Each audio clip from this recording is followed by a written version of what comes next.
Guys, go through your last lecture notes.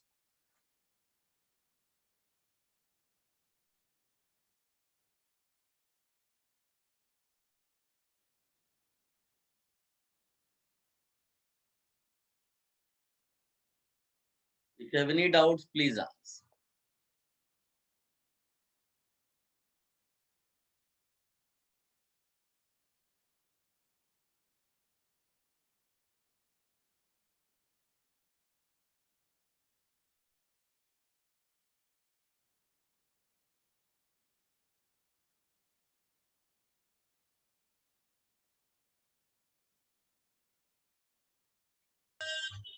Sir, can you repeat amine inversion?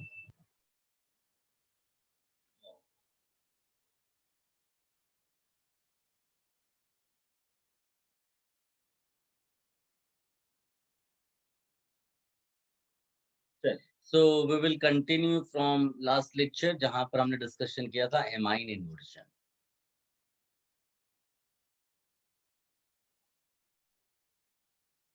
ठीक है, देखिए बहुत simple सी चीज है. और ये याद रखना कि ये जो एमाइन इन्वर्जन कॉन्सेप्ट है, नाम से ही पता चल रहा है कि we will use only for amines, और कहीं नहीं सोचना है.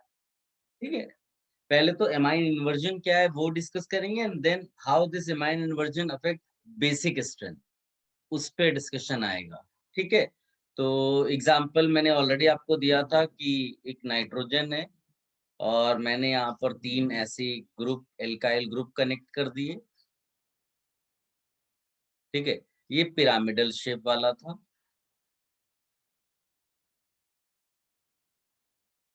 पिरामिडल शेप, और उसके बाद इसका फ्लिप किया हुआ फॉर्म, जिसको आप इन्वर्टेड बोल रहे हो, ये राइट. तो एज आई, ये भी पिरामिडल ही है. तो एज आई टोल्ड यू कि मैंने मान लीजिए ऐसा पिरामिड बनाया, तो कोई बोल सकता है कि ये भी पॉसिबल है. तो एक्चुअली दोनों एक दूसरे के साथ इक्विलिब्रियम में एग्जिस्ट करते हैं, और ये इस कॉन्सेप्ट को हम बोलते हैं एमाइन इन्वर्जन. ठीक है, अभी इसका जो घरेलू एग्जाम्पल है वो भी मैंने दिया कि आप अम्ब्रेला अगर देखते हैं, ठीक है, ये स्टेट में अम्ब्रेला आप यूज करते हैं, बट अगर हवा आई बाहर से, एनर्जी मिला, तो ऐसा भी हो सकता है कि अम्ब्रेला इस स्टेट में चला जाए. अब आप विजुअलाइज करो, यहां से यहाँ जब तुम सोच रहे हो, एक स्टेज ऐसी आएगी जब इसी डंडी के ऊपर ये अम्ब्रेला का जो ये वाला पार्ट है, वो तुम्हें ऐसा समझ में आएगा. हो सकता है दिखाई ना दे, लेकिन जब तुम यहाँ से यहाँ जा रहे हो, यानी कि ये पार्ट जब इसमें कन्वर्ट हुआ, तो एक स्टेज आई होगी जब ये पार्ट ऐसा सीधा सीधा हो गया होगा, जिसको आप बोल सकते हैं कि इन वन प्लेन. यानी एक स्टेज ऐसी आएगी जब तीनों ग्रुप्स जो नाइट्रोजन के साथ है वो एक प्लेन में नजर आएंगे, फिर वो उल्टी डायरेक्शन में फ्लिप कर जाएगा. तो ये जो फ्लिप है, ये वाया ये प्लेनर फॉर्म जाता है, और यहां से यहां, फिर यहां से यहां, ये प्रोसेस, या मैं बोलूं कोई भी प्रोसेस तुम्हें कराना है, then you have to supply energy. जैसे अम्ब्रेला वाले में हवा आया, तो हवा मीन्स एनर्जी आपकी सप्लाई हुई.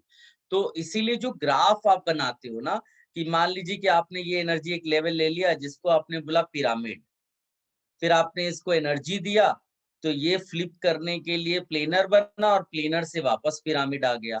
ये हो गया यहाँ पिरामिड फिर से, राइट. यानी कि अगर आपको ये फ्लिप कराना है, ये इन्वर्जन कराना है, then you have to supply this much energy, and this energy is available in the atmosphere for amines. That is why this concept of inversion we study in amine. इसको मैं लिख देता हूँ, ये इन्वर्जन है यहाँ पर.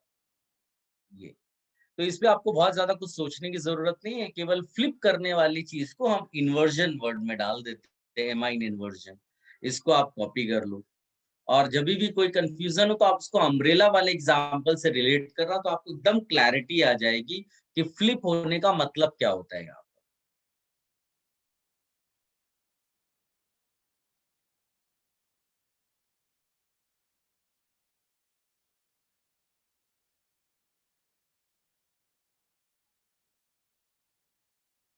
Any confusion here?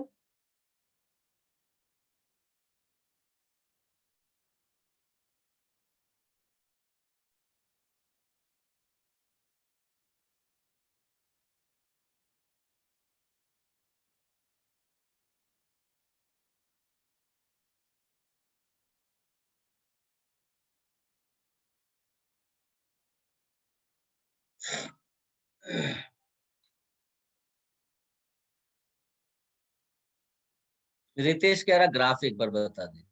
ग्राफ देखो बहुत सिंपल सी चीज है बेटा, कोई भी प्रोसेस तुम्हें करानी है, कि प्रोसेस है समझ लो। यहाँ भी पिरामिडल है, इन्वर्ट होने के बाद पिरामिड है, ठीक है। एक प्रोसेस कराने के लिए हमको एनर्जी देनी पड़ती है, तो तुमको एक पिरामिड से दूसरे पिरामिड फ्लिप कराने के लिए एनर्जी देनी पड़ी। तो ये ग्राफ उसी को इंडिकेट करता है कि जब तुमने एनर्जी दिया तो वो जो ग्रुप्स थे वो इस डायरेक्शन से इस डायरेक्शन की तरफ चलना शुरू हुए। तो एक स्टेज ऐसी आएगी जब इस नाइट्रोजन के तीनों बॉन्ड्स एक ही प्लेन में आ गए और फिर दूसरी तरफ वो फ्लिप हो गए। तो यहां से यहां इसको कराने के लिए तुम्हें एनर्जी देनी पड़ती, तो हर एक प्रोसेस का ग्राफ ही यही होगा। अभी आपको जब केमिकल काइनेटिक्स पढ़ाएंगे ना फिजिकल केमिस्ट्री में, तो वो एनर्जी डायग्राम्स बनवाएंगे इसी तरह के। तो एवरी प्रोसेस रिक्वायर्स एनर्जी, और ये जो टॉप मोस्ट पॉइंट है ना, इसको एनर्जी बैरियर कहते हैं। अगर तुम ये एनर्जी नहीं सप्लाई करोगे ना तो प्रोसेस होगा ही नहीं। हाँ, देर आर प्रोसेसेस जिनकी एनर्जी सिस्टम को जितनी चाहिए होती है वो एटमॉस्फेयर में अवेलेबल होती है। इसीलिए क्या होता है कि वो ऑटोमेटिकली प्रोसेस होते रहते हैं, और उन्हीं में से ये एग्जांपल है माइंड इन्वर्जन का।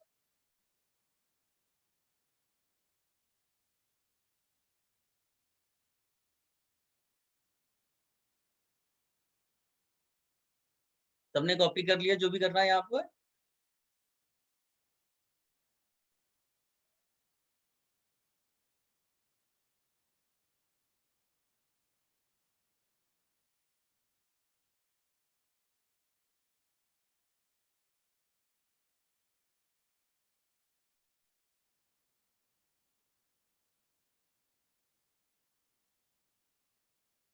गैस कोई कंफ्यूजन हो तो माइक यूज करिए।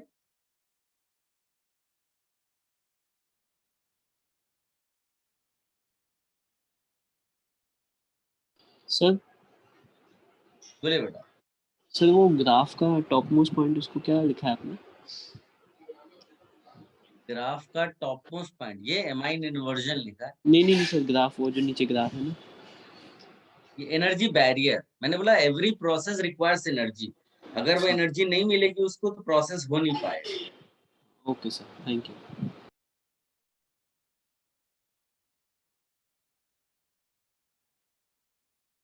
Should I remove this page?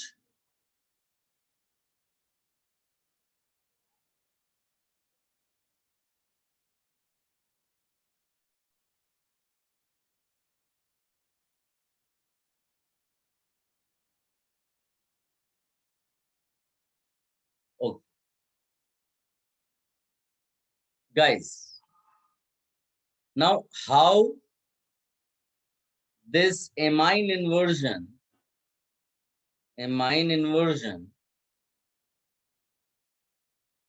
is related to basic strength. अभी तो हमने केवल कॉन्सेप्ट देखा कि एमाइन इन्वर्जन क्या होता है। अब how this amine inversion concept is related to basic strength, एक बार मैं बताऊंगा, आप अच्छे से इसको देख लो। उसके बाद जिन बच्चों को इसको कंफ्यूजन हो जाएगा उनको मैं बोलूंगा एक स्टेटमेंट रट लेने के लिए, क्योंकि एक लिमिटेड क्वेश्चंस के लिए इसको यूज किया जाएगा तो उसमें बहुत ज्यादा टाइम वेस्ट अपने को नहीं करना है। तो ध्यान से सुनना मैं क्या बोलने वाला हूँ। एग्जाम्पल यही वाला वापस ले लेता हूँ, ये,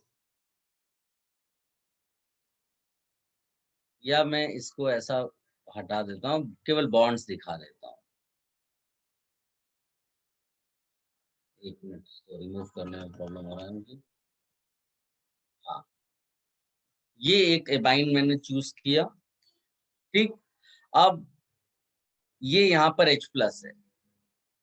एक छोटी सी चीज ये रहती है, जैसे कि मैं अगर आपको बोलूं कि आप सिग्नल पे गए और भिखारी आपसे पैसा मांगने के लिए आ रहा है, और अगर भिखारी को पैसा मिल गया तो वो क्लेम करेगा कि आप रिच हो। और अगर भिखारी को पैसा नहीं मिल पाया, आपने नहीं दिया या आपके पास नहीं है, तो उसका कंक्लूजन क्या होगा आपके बारे में? तो वो एक जो ड्रॉ करेगा कंक्लूजन वो ये कि आप रिच नहीं। क्या ये पॉइंट समझ में आया? एक छोटी सी चीज है ये। Is it clear? कोई भी चीज है, चोर चोरी करने के लिए आएगा, आपके पैसे लूटने के लिए आएगा, उसको पैसा नहीं मिला तो एक ही चीज बोलेगा कि आप अमीर नहीं हो। क्या इतनी पॉइंट समझ में आई? ये कॉमन सेंस वाली बात बताई मैंने। Is it clear? बोलो तो मैं आगे बढ़ू, नहीं तो फिर आप एंड में पूछोगे मुझसे कुछ। सर हाँ हाँ, तो आप बोलते रहिए बेटा, क्योंकि एंड में फिर बोलोगे तो ये सब एग्जांपल्स में नहीं दे पाऊंगा। These are the cheap examples, but यही एग्जांपल्स जो एग्जाम हॉल में तुम्हें स्ट्राइक करेंगे कि अच्छा टीचर ने वो चीज बताई थी, वो यहाँ पर हिट हो रही है। तो मैंने सिंपल सी चीज बताई यहाँ पर आपको। अब आप इसको सोचो, H प्लस इज लाइक अ भिखारी, और ये जो N है जिसके पास लोन पेयर है वो रिच पर्सन है, आप ऐसा मानकर चल रहे हो। अब H प्लस इस लोन पेयर के साथ इंटरैक्ट करना चाहता है। अगर ये इंटरेक्शन ज्यादा हो रहा है, यानी कि ये एसिड बेस रिएक्शन ज्यादा हो रही है, तो H प्लस इस एमाइन के बारे में क्या बोलेगा कि this amine is more basic. अगर ये इंटरेक्शन कम हो जाए समहाउ किसी भी रीजन से, तो उसका कंक्लूजन क्या होगा कि this amine is less basic. क्या ये पॉइंट सबको समझ में आया? Yes sir. Yes sir. हाँ, अब आप ऐसे सोचो कि जैसे ही H प्लस इस एमाइन पर अटैक करने के लिए आ रहा था, उसी टाइम पर अचानक से ये फ्लिप कर गया। यानी कि जैसे H प्लस मान लीजिए इस तरफ नाइट्रोजन के लिए अटैक करने के लिए आ रहा और उसी टाइम पर ये फ्लिप कर गया, ये इन्वर्ट हो गया, तो अटैक इजी हो जाएगा या डिफिकल्ट हो गया? डिफिकल्ट। डिफिकल्ट। आप इसको, मैं घरेलू दूसरा एग्जांपल कि आपको कोई थप्पड़ मारने के लिए आ रहा है, सिंस आपकी गर्दन थोड़ी फ्री है, इधर उधर मूव कर सकती है, और कोई थप्पड़ मारने के लिए आ रहा है, आपने तुरंत गर्दन घुमा दी, तो आप पर उसका अटैक वो डिफिकल्ट हो गया। ऐसे आप सोचो। तो जैसे ही आपने बोला इंटरेक्शन कम हो गया, तो बेसिक स्ट्रेंथ एमाइन के लिए हम क्या बोलेंगे? लेस। Less basic. सिंपल। तो कौन है रिस्पॉन्सिबल इस डिक्रीज्ड बेसिक स्ट्रेंथ के लिए? Mine inversion. Amine inversion. Yes.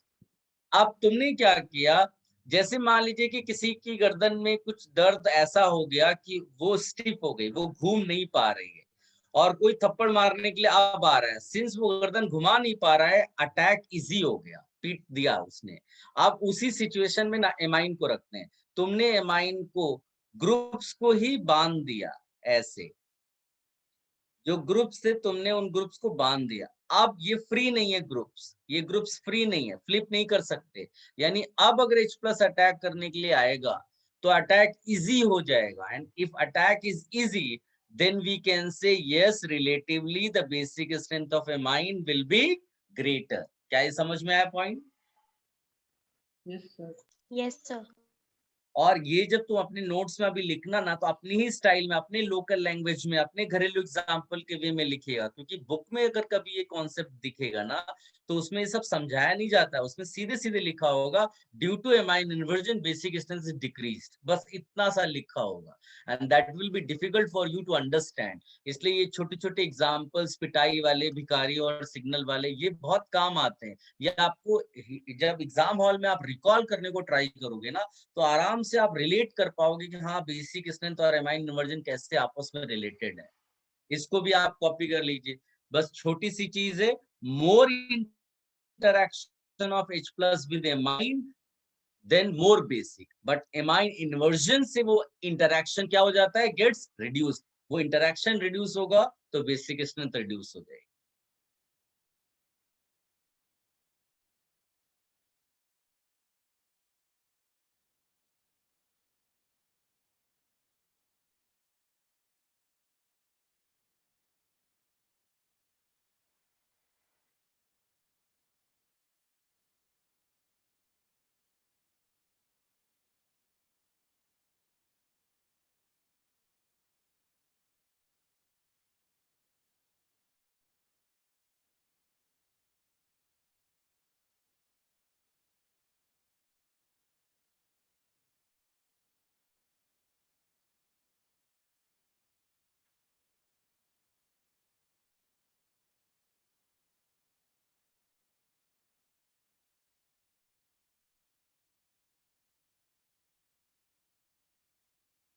Copy कर लेना तो बताना मुझे। हाँ,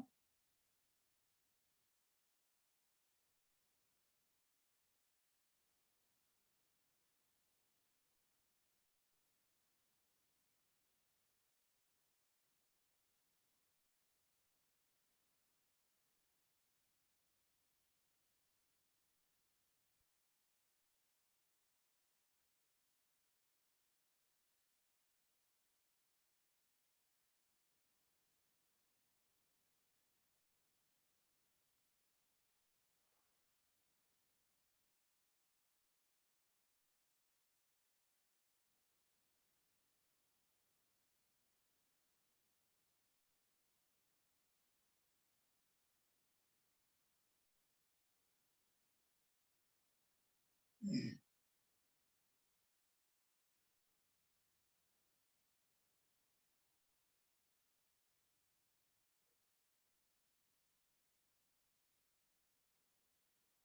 you written everything?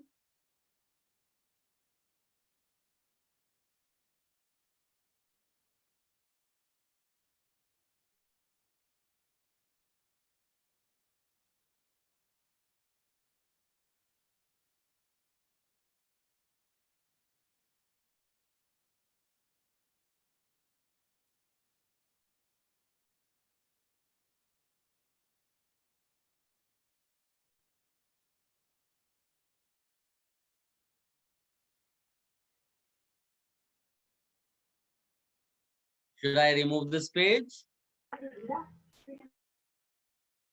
Yes, sir. Okay. Guys, अब उनके लिए जिन्हें थोड़ा बहुत कम समझ में आया वो स्टेटमेंट ये वाला ये रट लें। क्या स्टेटमेंट है? Due to amine inversion, basic strength gets reduced. ये स्टेटमेंट आपको याद कर लेना। ये जो हमने अभी डिस्कशन किया वही है, ये और कुछ नहीं है। ठीक है, एक और बात प्लीज नोट, ये जितनी चीजें हम कर रहे हैं ना, ये सब एक्स्ट्रा चीजें हैं। एक्स्ट्रा का मतलब सब एडवांस लेवल के लिए। वो जो फंडामेंटल कॉन्सेप्ट है ना, फंडामेंटल कॉन्सेप्ट क्या है? For basic strength of compound we check electron density का dispersion via inductive effect, resonance first we check resonance and all, वो सब फंडामेंटल कॉन्सेप्ट है। उसके ऊपर हमने जो चीजें पढ़ी हुई है, चाहे वो एमाइडीन वाला डिस्कशन हो या फिर जो हमने स्टेरिक वाला जो SIP और SIR पढ़ा था, या फिर ये जो एमाइन इन्वर्जन है, these are the extra concepts, और वो लिमिटेड एग्जांपल्स के लिए। इसलिए नोट्स में अच्छे से बनाकर रखिए वो सब चीजें, जहां पर दिए हैं, जिन कंपाउंड्स के लिए दिए हैं, बस वहीं पर यूज करना है। उसके अलावा every time you have to think fundamental concept use करके ये आंसर निकालना है। ठीक है, जैसे ये वाला कॉन्सेप्ट है, कई बार जब हम ज्यादा पढ़ लेते हैं, ज्यादा क्वेश्चंस कर लेते हैं, फिर बच्चे इसको लेके कंफ्यूजन में क्या आ जाते हैं, वो लोग इसमें लेस और मोर पे आंसर निकालते हैं, जबकि मेरा इसमें डिस्कशन है यस और नो पे। अब ये क्या मैंने बोल दिया? मैं ये बोल रहा हूं कि this concept of amine inversion will be used for basic strength under the condition of yes or no। याद रखना, ये लेस और मोर पे नहीं है।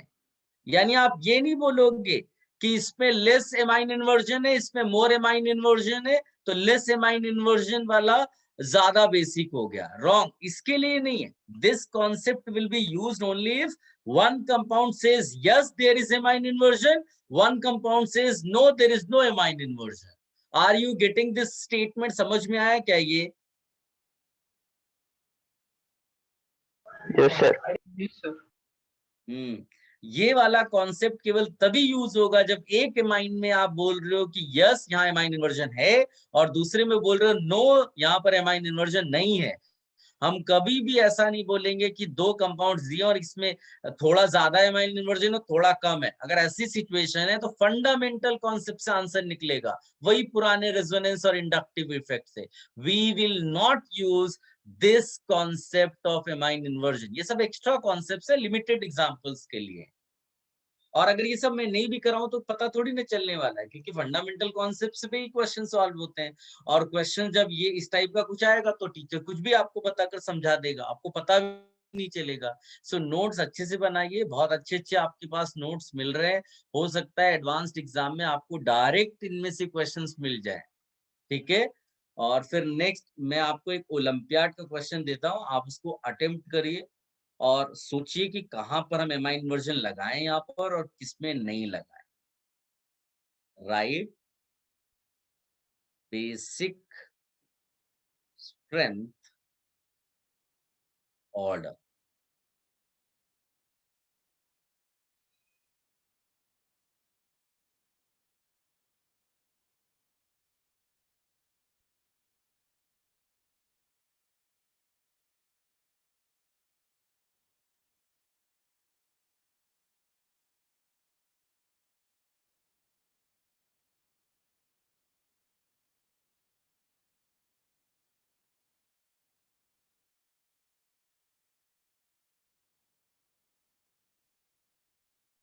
गाइस, मैं आपकी थोड़ी सी हेल्प कर देता हूँ।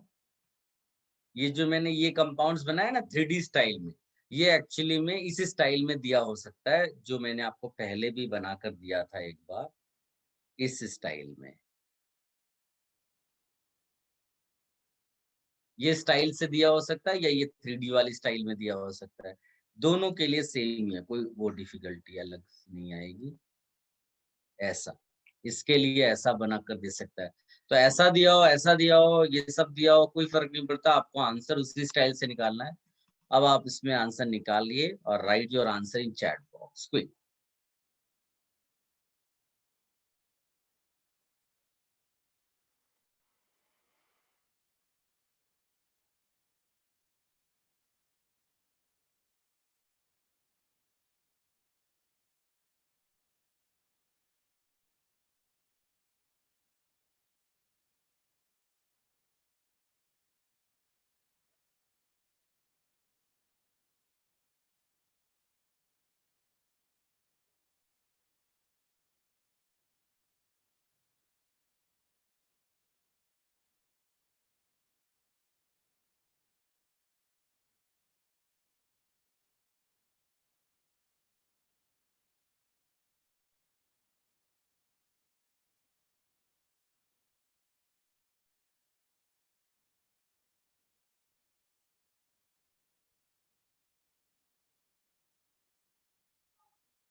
डन।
चल डिस्कशन कर लेते हैं।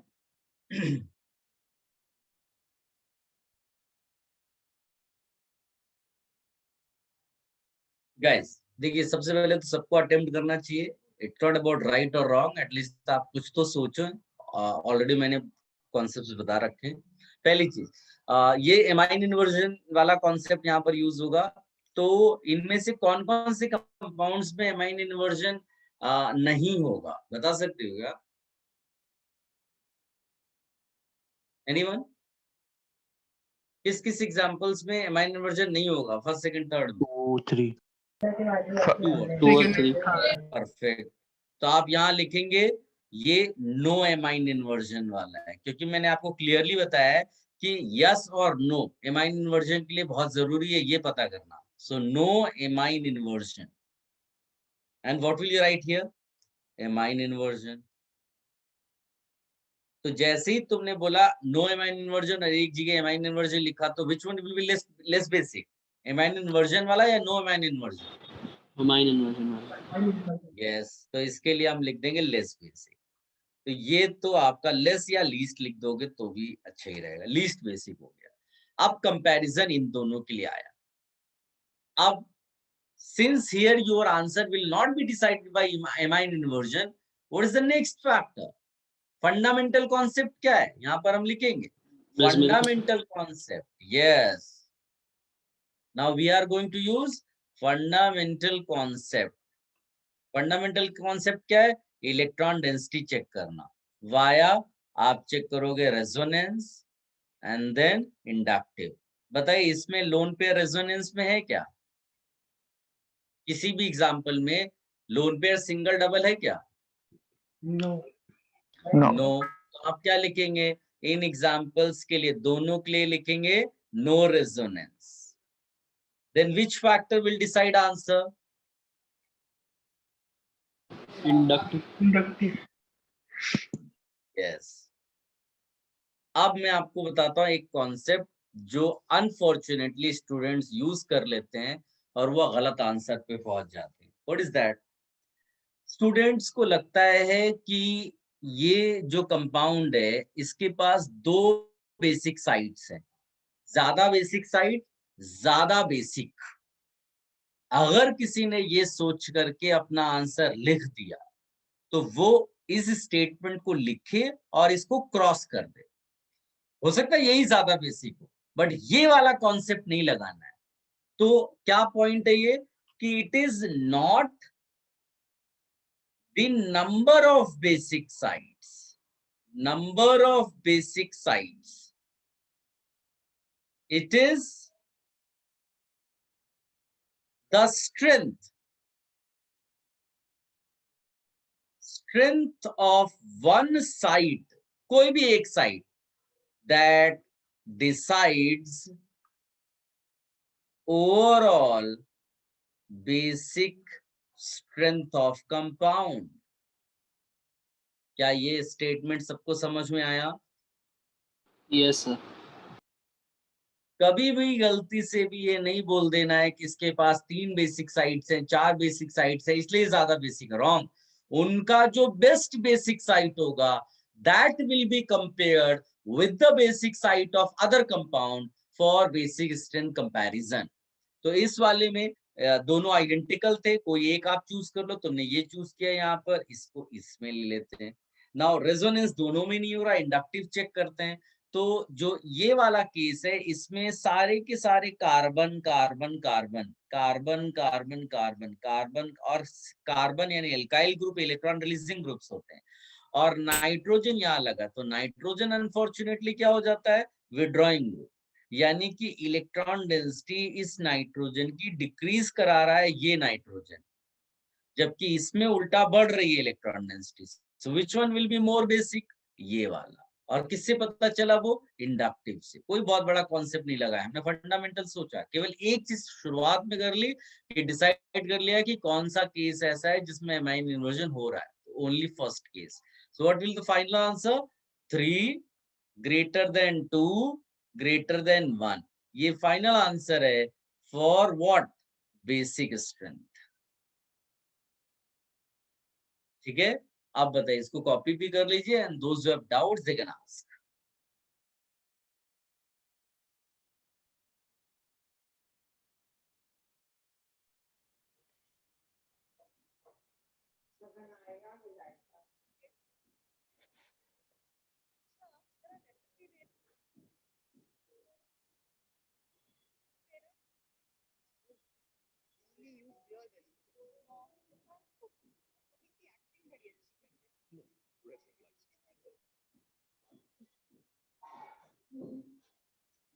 Copy this, and if you have any confusion, you ask.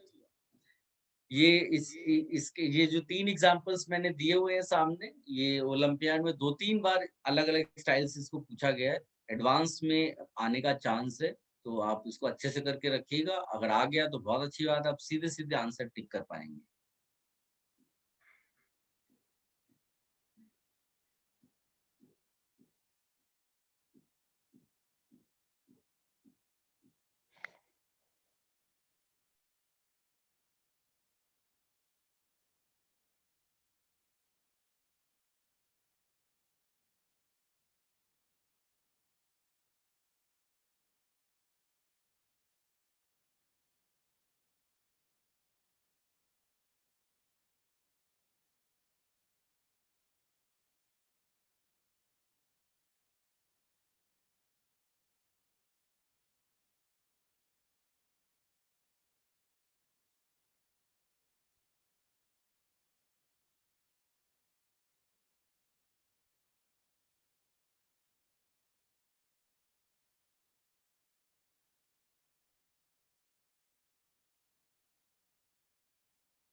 चलिए, Ayush is asking, can you explain 3 and 2 वाला? चलिए, so 3 and 2 में, as I told you, since amine inversion in both the cases we don't find, that is why fundamental concept will give you the answer. Fundamental concept means just check the electron density, resonance first and then inductive.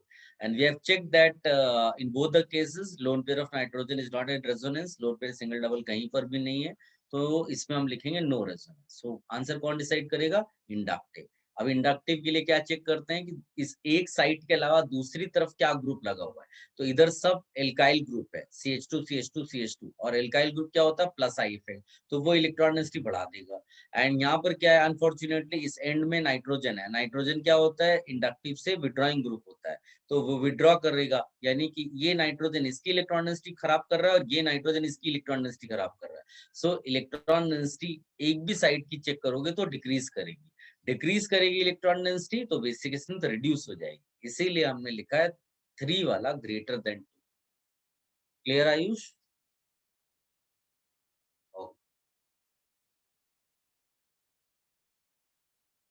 किसी को भी doubt हो आप mic use करिए, that will be better for me. आप mic use करिए if you have any doubts. हाँ,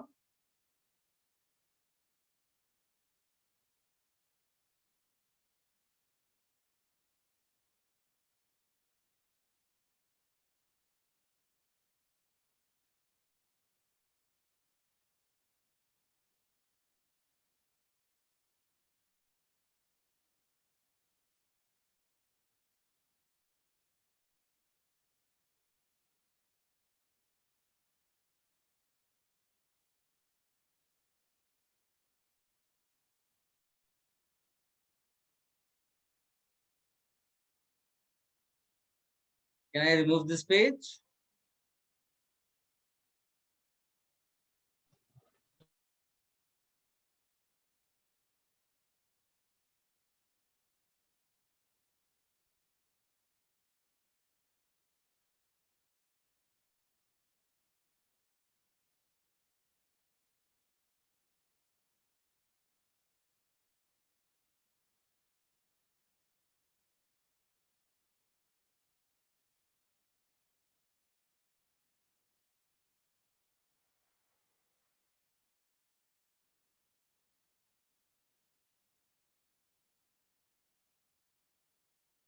okay guys, this was all about basic strength. हम लोगों ने एसिडिक स्ट्रेंथ का भी बहुत सारा डिस्कशन किया, हम लोगों ने बेसिक स्ट्रेंथ का भी बहुत सारा डिस्कशन किया। ठीक है, अब आपका केवल काम क्या है? खूब सारे प्रॉब्लम्स करना। जो भी तुम्हें प्रॉब्लम कहीं पर बहुत अच्छा लगे, जिसका डिस्कशन एक्सप्लेनेशन थोड़ा सा अलग सा हो, नया सा हो, उसको अपने नोट्स में कॉपी कर लेना। तो अब नया पार्ट स्टार्ट होगा, तो मेन हेडिंग अब आप डालिएगा इंटरमीडिएट्स।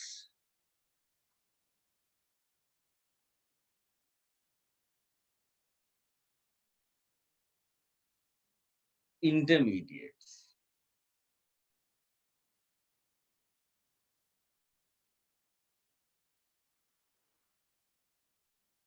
Guys, एक छोटा सा नोट लिखिएगा।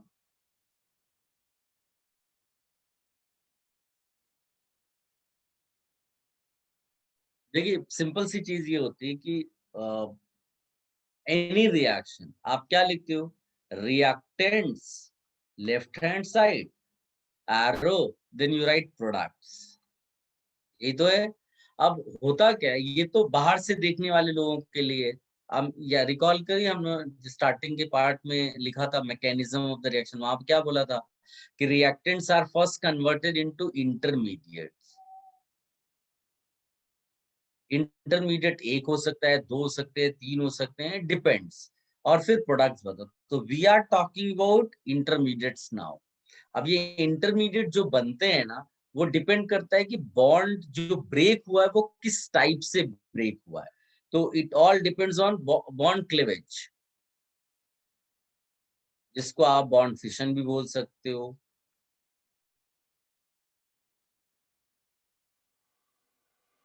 बॉन्ड ब्रेकिंग भी बोल सकते हो। ठीक है, इसके लिए एक छोटा सा नोट लिखिएगा।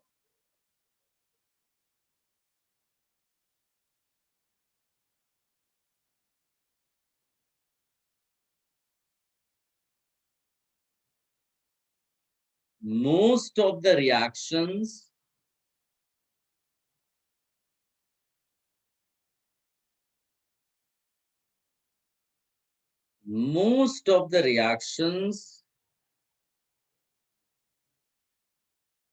take place,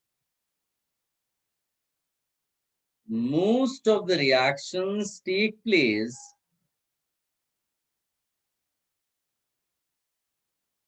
via, most of the reactions take place via intermediates.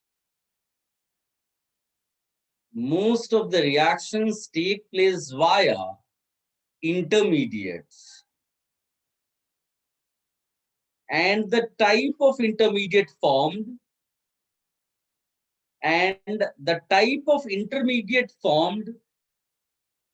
depends on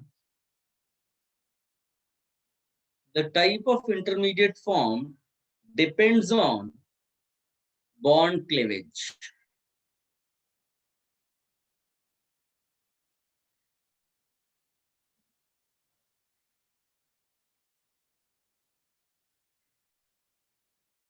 आप लोगों के कुछ 11th स्टैंडर्ड के कुछ एग्जाम्स वगैरह हुए क्या?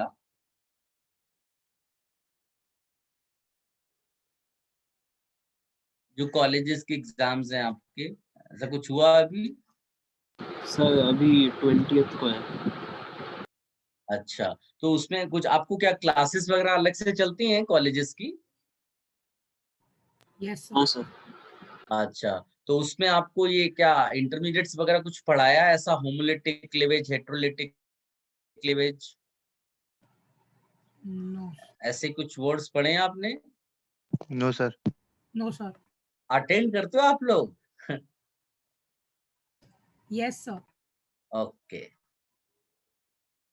चलिए कोई नहीं। तो मुझे लगा कि शायद वहां पढ़ाया गया होगा थोड़ा बहुत, क्योंकि स्टार्टिंग का पार्ट में वहां पर यही पढ़ाते हैं, जीओसी में हेटेरोलिटिक और होमोलिटिक क्लीवेज स्टार्टिंग में पढ़ाया जाता है। गाइस देखो, मान लीजिए कि एक बॉन्ड ऐसा दिया हुआ है किसी भी रिएक्टेंट में, और out of 2 electrons, because 2 electrons are shared in a covalent bond, if you break the bond in such a manner that you give 1 electron to each constituent atom, इसको फिश हुक बोलते हैं इस तरह से।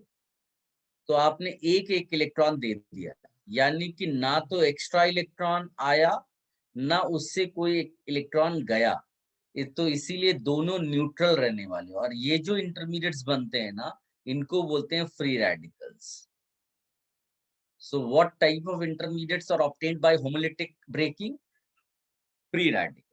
Now heterolytic का मतलब नाम से ही पता चलता है, हेटेरो यानी कि आप अनबैलेंस्ड वे में ब्रेकिंग करोगे। So both the electrons will be given to one constituent atom. And when you give both the electrons to one constituent atom, that means one extra electron will be given to that constituent atom, इसीलिए उस पे negative charge आएगा. और दूसरे वाले से तुमने छीन लिया तो उस पे क्या आएगा? Plus charge. Since in most of the time organic reactions में we deal with organic substrate, तो ये हो जाएगा आपका carbon. So when carbon is having negative charge, को स्पेशल नाम देते हैं कार्बेनायन. और जब भी कार्बन पे प्लस आएगा तो उसको क्या नाम देंगे? कार्बोकैटायन. कार्बोकैटायन. ये दो अलग अलग है. अगर स्पेलिंग में कोई प्रॉब्लम हो तो मुझसे पूछ लेना. So we are going to discuss these three main intermediates: free radicals, carbon ions, carbocations. ये तीन मेन टाइप की इंटरमीडिएट्स हैं जिनका डिस्कशन आपको करना है. So first you copy this and then you write one note for homolytic cleavage and one note for heterolytic cleavage. Quick.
Have you copied? Yes, sir. Then please write first note. Homolytic cleavage के लिए note है ये. Bond breaks in such a manner. Bond breaks in such a manner that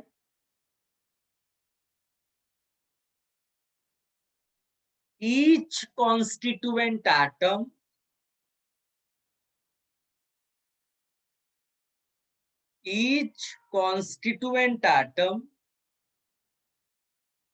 gets one electron.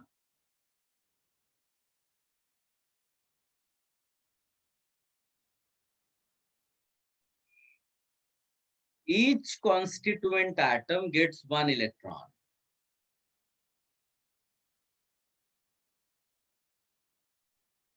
Heterolytic के लिए लिखिएगा.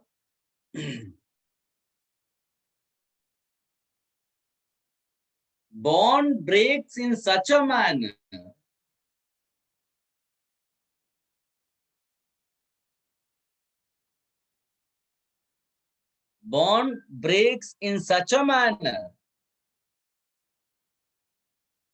that both the shared electrons are given to one of the constituent atoms.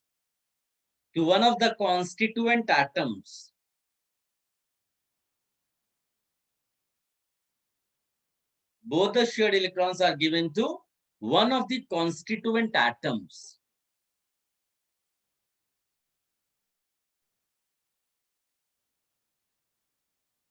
चलिए, so now we will start with free radicals. पहले उसका basic discussion करेंगे, फिर कार्बोकेटायंस का carbon ions का बेसिक डिस्कशन, कार्बोकेटायंस का, और फिर जो प्रॉब्लम सॉल्विंग के पॉइंट ऑफ व्यू से क्वेश्चन, जो क्वेश्चंस के पॉइंट ऑफ व्यू से कॉन्सेप्ट्स आएंगे वो डिस्कशन में आएंगे। तो first you right free radicals, थोड़ी बहुत कैरेक्टरिस्टिक्स इसकी लिखते हैं, एग्जाम्पल्स लिखते हैं, स्ट्रक्चर डील करते हैं, फिर इसी तरह से कार्बन आयन और carbocations. So write a small note here.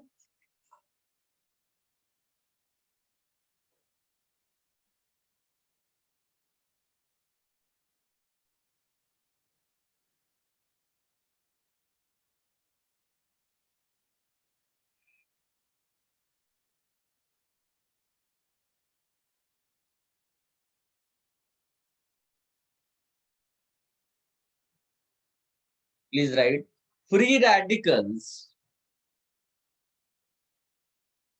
Free radicals mostly occur in vapor phase. Free radicals mostly occur in vapor phase. Free radicals mostly occur in vapor phase.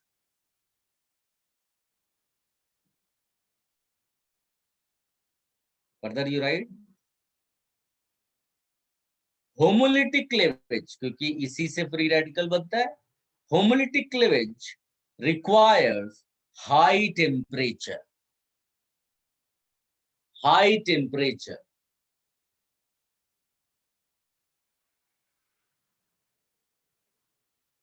और ultraviolet radiations.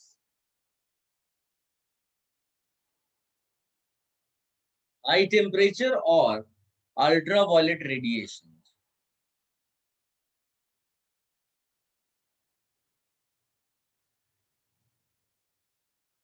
Free radicals are electrically neutral.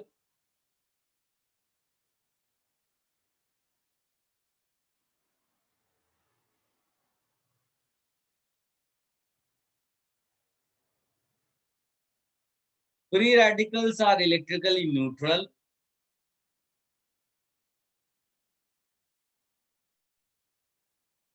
Further you write, free radical contains odd electron and hence paramagnetic. Paramagnetic.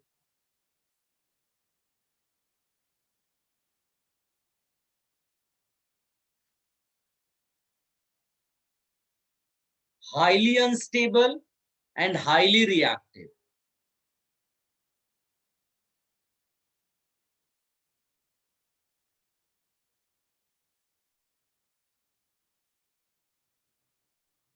Highly unstable and highly reactive. देखो बहुत simple है, intermediate है तो unstable होगा, reactive होगा, तभी तो प्रोडक्ट बना रहा है। पूरा मैं एक बार और आपके लिए रिपीट कर रहा हूं इधर। Free radicals mostly occur in vapor phase. Homolytic cleavage requires high temperature or ultraviolet radiations. Next part था, free radicals are electrically neutral. Free radicals contain odd electron, hence paramagnetic. Highly unstable, these are highly unstable, highly reactive. Have written everything?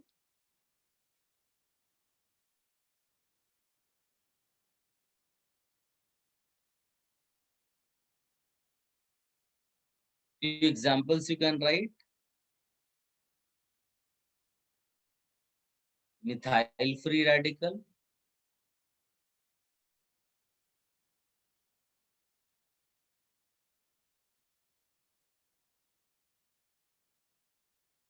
Ethyl free radical.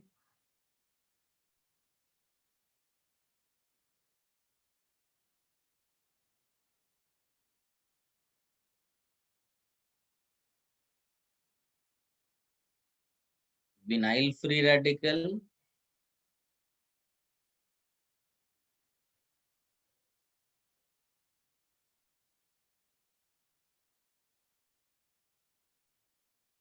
Allyl free radical,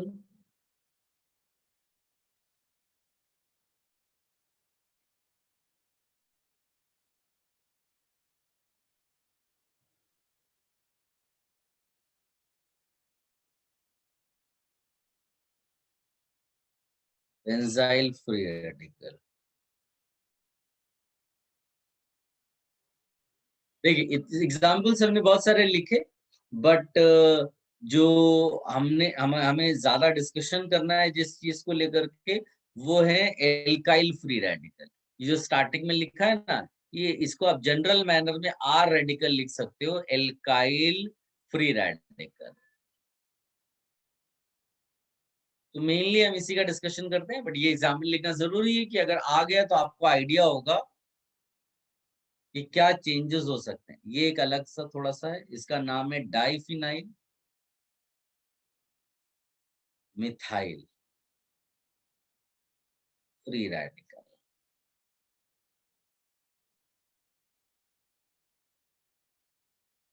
Quickly copy all the examples.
Done? Yes, sir. चलिए next लिखिएगा आप इसी के continuation में structure. लेकिन हम लोग mainly discussion किसका करेंगे? एल्काइल रेडिकल का। ठीक है, तो अगर जनरल मैनर में भी कहीं रेडिकल लिखा हुआ है तो आप ये मानकर चलना है कि वो एल्काइल रेडिकल की बात कर रहा है, अदरवाइज वो स्पेसिफाई करेगा। सो स्ट्रक्चर, या फिर आप शेप बोल दो, ऑफ एल्काइल फ्री रेडिकल। सो हम लोग एक बेसिक सा एग्जांपल ले लेते हैं सो दैट कोई भी एक्सेप्शनल वे ना आ जाए उसमें। सो यहाँ पर लिखते हैं CH3 और with odd electron. So can you guess the hybridization of the carbon?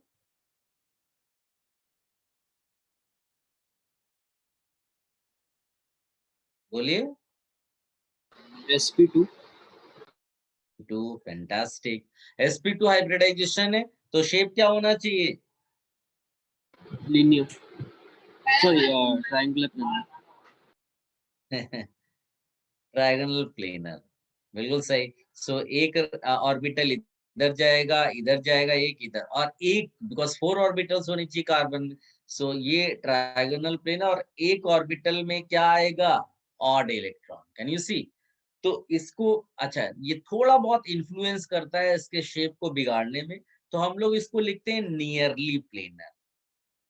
Rather than writing exactly planar, हम लोग लिखते हैं नियरली प्लेनर। तो ये भी आप कॉपी कर लो।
नेक्स्ट लिखिएगा, should I remove this?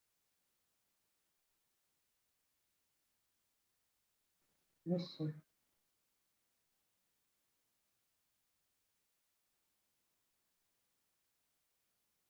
Carbon ion.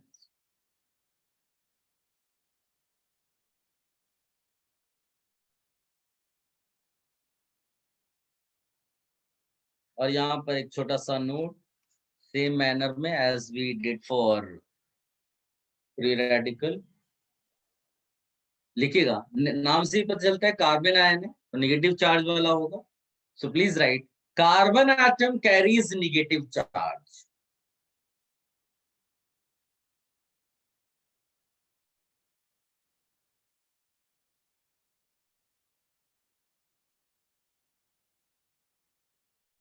Carbon atom carries negative charge and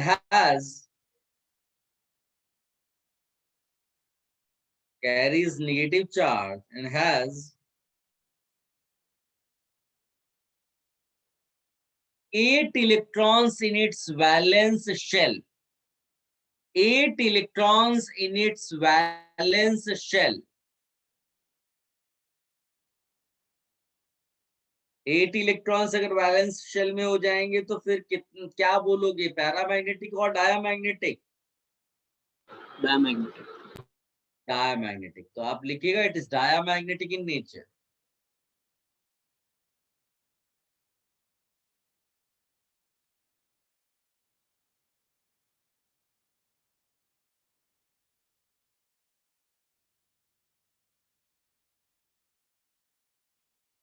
It is diamagnetic in nature.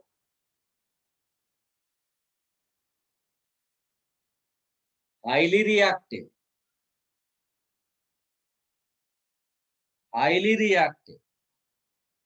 हर एक इंटरमीडिएट के नीचे तो हाईली रिएक्टिव लिखना है, और ये सब कुछ पूछने नहीं वाले तुमसे एग्जाम में, ये तो कैरेक्टरिस्टिक्स है, ये एक्चुअली में 11th स्टैंडर्ड के बेसिस पे बताया जाता है, बाकी जेई में इतना वो कुछ पूछते नहीं, लेकिन बेसिक नॉलेज है यानी कैरेक्टरिस्टिक्स है, इसका आइडिया होगा तो आप फिर वो जो प्रॉब्लम सॉल्विंग जो जिन पे हम करेंगे क्वेश्चंस आगे, वो सब आप कर पाओगे।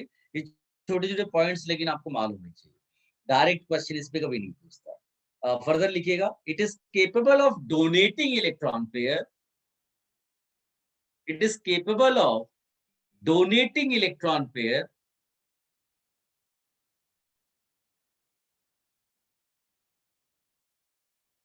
it is capable of donating electron pair, so it can act as a nucleophile. Capable of donating electron pair, so it can act as nucleophile, और nucleophile का मीनिंग लुईस बेस एक्चुअली, ये दोनों सेम ही चीज को represent करते हैं, जिसके पास भी लोन पेयर होता है वो न्यूक्लियोफाइल और लुईस बेस आप उसको बोल सकते हैं।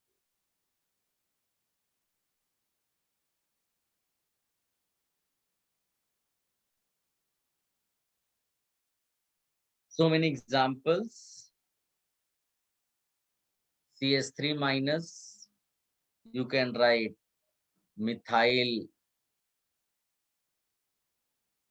carbon ion, C2H5 ethyl carbon ion, CH2 double bond CH, this is vinyl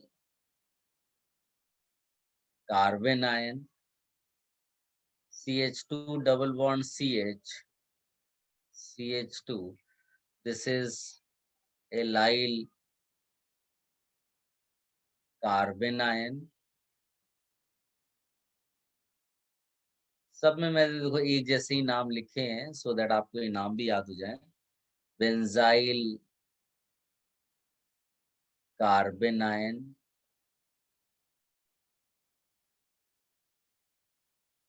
इन दोनों का ही हम मेन डिस्कशन करेंगे। इन दोनों का मतलब है कि जनरल मैनर में आप बोल रहे हो एल्काइल कार्बन आयन, ठीक है, ये एग्जांपल्स कॉपी कर लो and then will talk about the structure of alkyl carbon ion.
Should I remove this?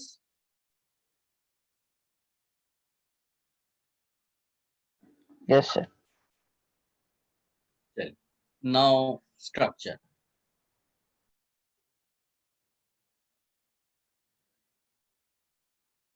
Basics example लेते हैं. Now, can you guess the hybridization of the carbon? बोलिए. sp3. sp3. इसका मतलब है स्ट्रक्चर ऑफ ऑर्बिटल्स क्या होगा? Tetrahedral. Tetrahedral. आप 3 जगह तो तुमने हाइड्रोजन इस पे डाल दिया और एक में क्या रख दोगे? लोन पे. लोन पे. तो जब तुम शेप डिसाइड करोगे तो शेप के लिए तो केवल एटम्स चेक करोगे. तो what type of shape are you getting here? Triangular pyramid. Pyramidal. ठीक है, इसको भी कॉपी कर लो.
Done? Yes. Yes, sir. Now you write carbocation.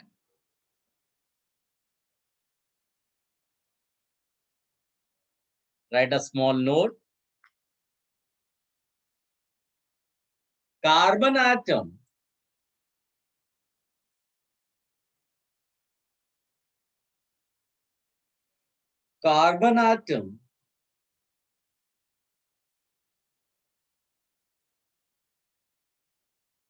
carries a positive charge.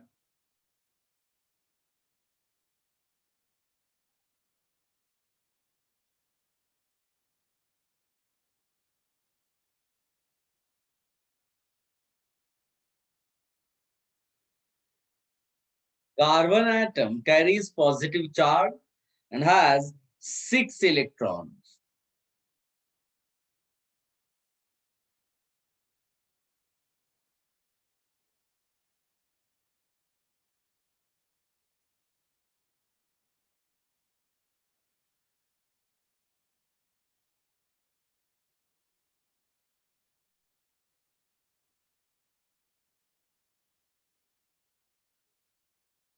Six electrons in its valence shell.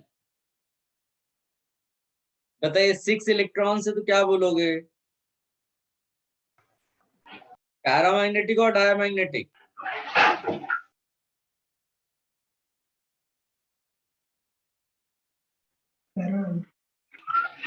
देखिएगा, diamagnetic in nature.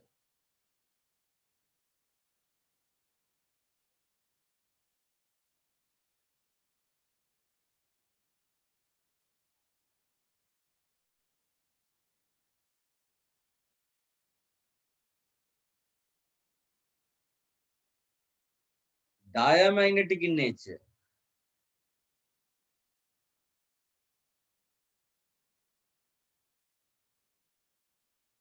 आगे लिखिएगा highly reactive in nature.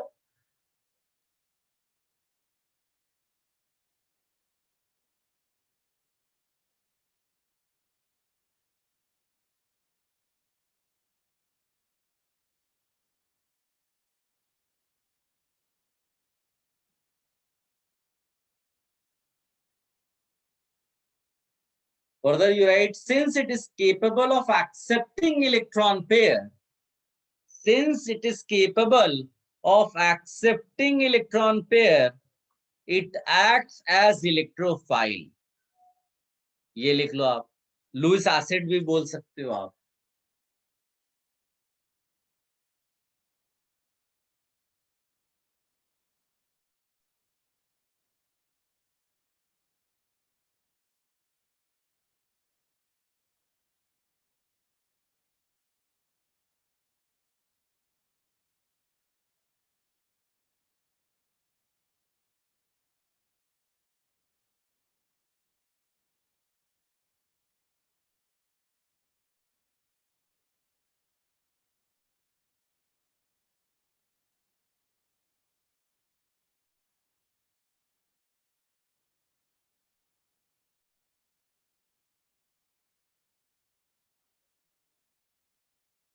Guys, इसमें एक चीज ये याद रखनी है कि जो कार्बोकैटायन है, कई बार वो तुम्हें हो सकता है कार्बोनियम आयन करके लिखा हो, कार्बोनियम आयन लिखा हो, या फिर आपको कार्बोकैटायन करके लिखा हो. दोनों का मतलब आपको एक ही तरह से डील करना है. ठीक है. इसके भी एग्जांपल्स आप सेम मैनर में लिख सकते हो. CH3+ will say methyl carbocation.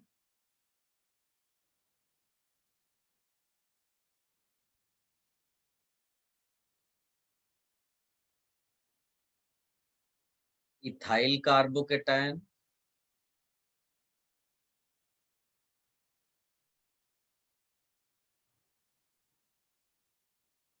Vinyl carbocation.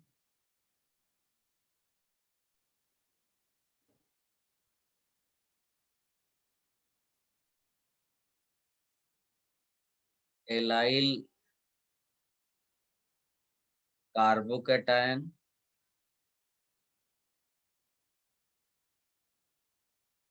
Benzyl carbocation. Copy this and then you write structure or shape.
Done?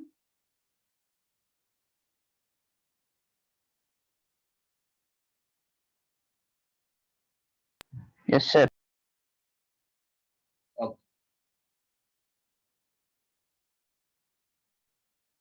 Structure और shape, can you guess the, और सब बेसिक एग्जांपल हर बार मैं ले रहा हूँ आप ये बताइए इसका हाइब्रिडाइजेशन क्या होगा कार्बन का? कोई बोलो। sp3. अरे यार, तीन ही तो सिग्मा बॉन्ड है बेटा, लोन पेयर 0 है तो sp2 हुआ ना। हाँ, तो शेप क्या होगा? trigonal planar. हाँ, और जो एक ऑर्बिटल होगा वो होगा वो lone empty empty.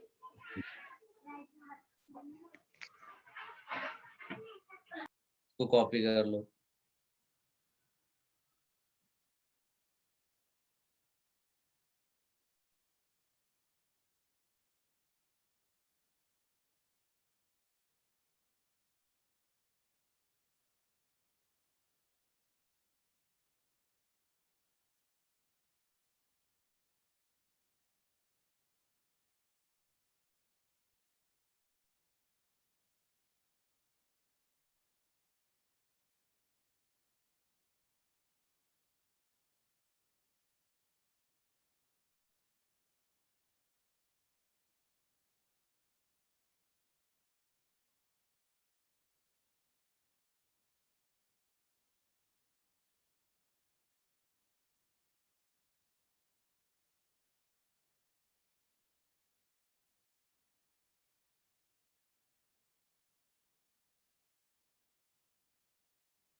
डन?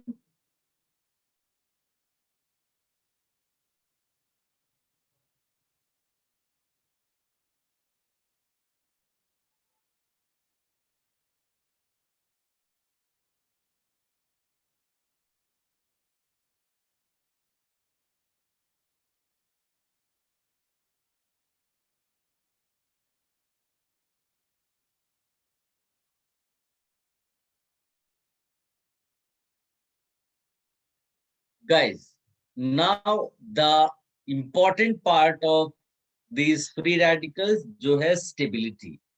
तो अब आप डालेगा stability heading, and first we will talk about the stability of carbon ions. वही सबसे आसान है और सबसे जो कंट्रोवर्शियल है, डिफिकल्ट है, वो है कार्बोकेटायंस।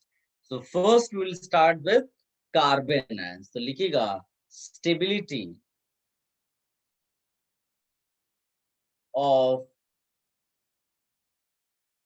कार्बन आयंस, कार्बो नहीं है, कार्बे, stability of carbon ions.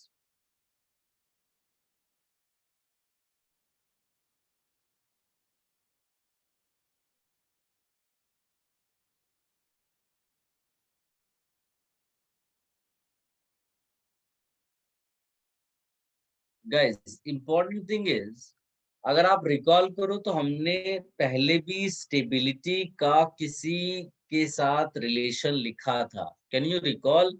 Stability और डिस्पर्जन। मैंने बोला था कुछ भी हो, whether it is positive charge और इलेक्ट्रॉन नेगेटिव चार्ज, कुछ भी हो, उस सिस्टम का स्टेबिलिटी अगर डिसाइड करना है तो डिस्पर्जन चेक करना पड़ेगा, स्प्रेड कितना हो रहा है वो चीज। वो मेसोमेरिक इफेक्ट से हो सकता है, इसके लिए we can check mesomeric effect, we check inductive effect, और भी आगे फैक्टर्स आएंगे, सब ये चेक करते हैं। मेनली यही दो फैक्टर्स वो करते हैं। तो जितना ज्यादा डिस्पर्जन होगा उतना ज्यादा स्टेबल हो जाएगा। तो एक छोटा सा नोट इसको कॉपी करने के बाद लिखिएगा, that will be enough for stability of carbon. हमने बहुत सारा ऑलरेडी किया हुआ है चीजें, तो वो सब नाउ हम लोग यूज करेंगे। सो copy this and right a small note.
Please write note. More the dispersion of negative charge,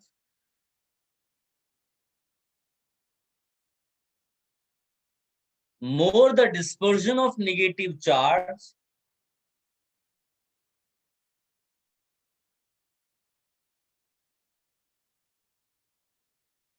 more is the stability of carbon ion. Because carbon ions में क्या dispersion check करोगे? Negative charge का. तो यही आपने लिखा है. More the dispersion of negative charge, more is the stability of carbon ion.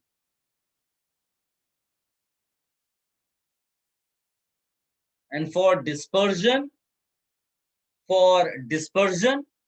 we can consider,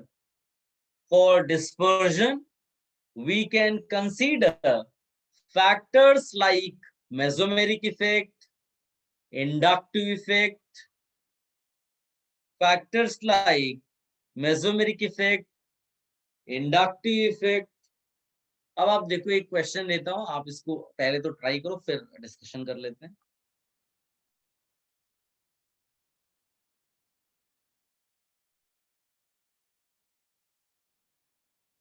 basic stability.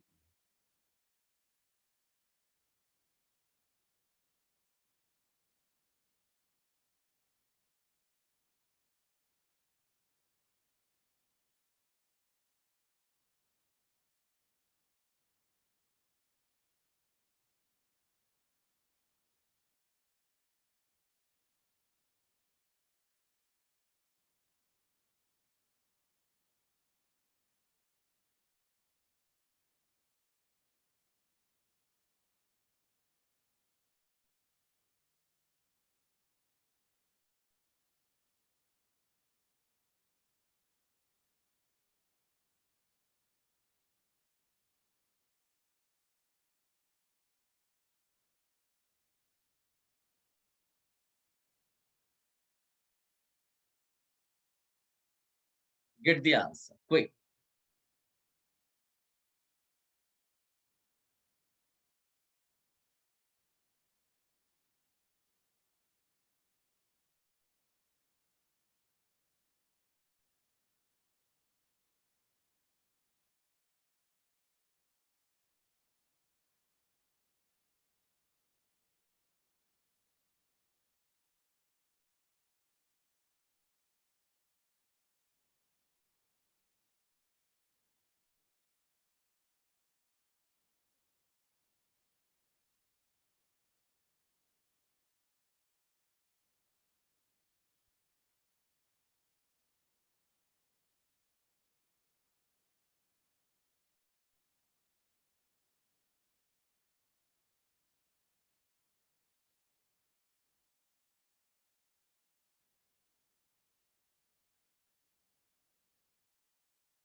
Done? Yes, sir. Guys, question में सबसे पहले तो आपको डिसाइड करना है कि इन which case resonance is there. कोई बता सकता है किस एग्जांपल में रेजोनेंस है? सर पहला वाला. फर्स्ट में. तो वो तो अपने आप ही पता चल गया कि मैक्सिमम डिस्पर्जन हो जाएगा. ठीक है. रिमेनिंग केसेस में when you do not have resonance of that lone pair, you have to check inductive effect. Inductive effect में the group which shows plus I effect, वो इलेक्ट्रॉन डेंसिटी बढ़ा देगा, यानी डिस्पर्जन कम कर दिया, और जो माइनस आई इफेक्ट ग्रुप है वो इलेक्ट्रॉन डेंसिटी कम कर देगा। तो बताइए जो मिथाइल ग्रुप्स हैं ये इलेक्ट्रॉन डेंसिटी बढ़ाएंगे कि कम कर देंगे? बढ़ाएंगे। बढ़ाएंगे। तो इससे स्टेबिलिटी क्या हो जाएगी कार्बन आयन की? डिक्रीज। इंक्रीज। डिक्रीज कर जाएगी। बस दिस इज द कॉन्सेप्ट। आप एक बार इसका आंसर निकाल लेना। नेक्स्ट लेक्चर में will start from here only, इस क्वेश्चन के आंसर के साथ। ठीक है,